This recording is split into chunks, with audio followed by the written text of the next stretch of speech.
رفتار، جیسے کہ ہمیں پتہ ہے کوئی چیز روشنی سے زیادہ تیزی سے حرکت نہیں کر سکتی، اور دلچسپ بات یہ ہے کہ اگر روشنی کی رفتار سے سفر کریں تو بھی قریب ترین ستارے تک پہنچنے میں ہمیں کئی نوری سال لگیں گے۔ لہٰذا ہماری کم آئے گی کہ ہم کسی قریب ترین ستارے کی سیر پر بھی نہیں جا سکتے۔ اگر یہ سب تماشا ہمارے لیے ہوتا تو ہم میں یہ صلاحیت تو ہونی چاہیے تھی۔ آپ کے اندر بہت سی صلاحیتیں ہونی چاہیے، لیکن کب؟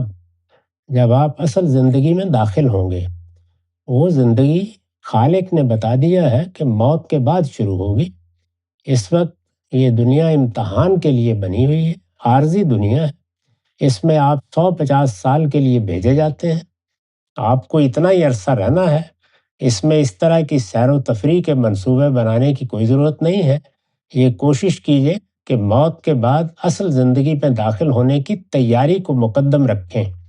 یہ دنیا کی زندگی اس زندگی کے ساتھ مل کر قابل فہم بنتی ہے۔ یہی پیغمبروں کی دعوت ہے، یہی انہوں نے بتایا ہے۔ آپ کے اندر جو صلاحیتیں اس عارضی زندگی کے لیے ضروری تھیں وہ دے دی گئی ہیں۔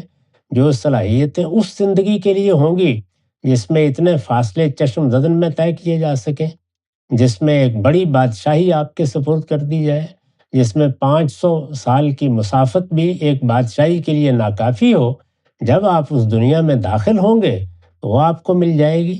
موجودہ دنیا نقائص کے ساتھ ہے، شر کے ساتھ ہے، اس لیے کہ یہ ابتلا کے اصول پر بنی ہے، نہ یہ نعمت کے اصول پر ہے، نہ کمال پر۔ اس کو اللہ تعالیٰ نے نقائص کے ساتھ پیدا کیا ہے تاکہ وہ ہمارے لیے امتحان بنے۔ اس کو دیکھیے کس خوبی کے ساتھ قرآن بیان کرتا ہے، وَنَبْلُوكُمْ بِالشَّرِّ وَالْخَيْرِ فِتْنَةً وَإِلَيْنَا تُرْجَعُونَ۔ یہ خیر و شر کا کارخانہ ہے۔ اس میں کمال تلاش نہ کرو، اس میں خیر تلاش نہ کرو، اس میں چیزیں اسی طریقے سے خلط ملط ہوں گی۔ انہی کے اندر سے تمہیں اپنا راستہ نکالنا ہے۔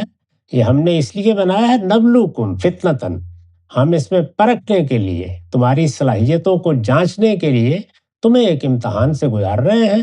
اس کے بعد وَإِلَيْنَا تُرْجَعُونَ، تم ہماری طرف لوٹائے جاؤ گے۔ وہ زندگی وہاں شروع ہوگی، یہ ساری خواہشیں وہاں پوری ہو جائیں گی۔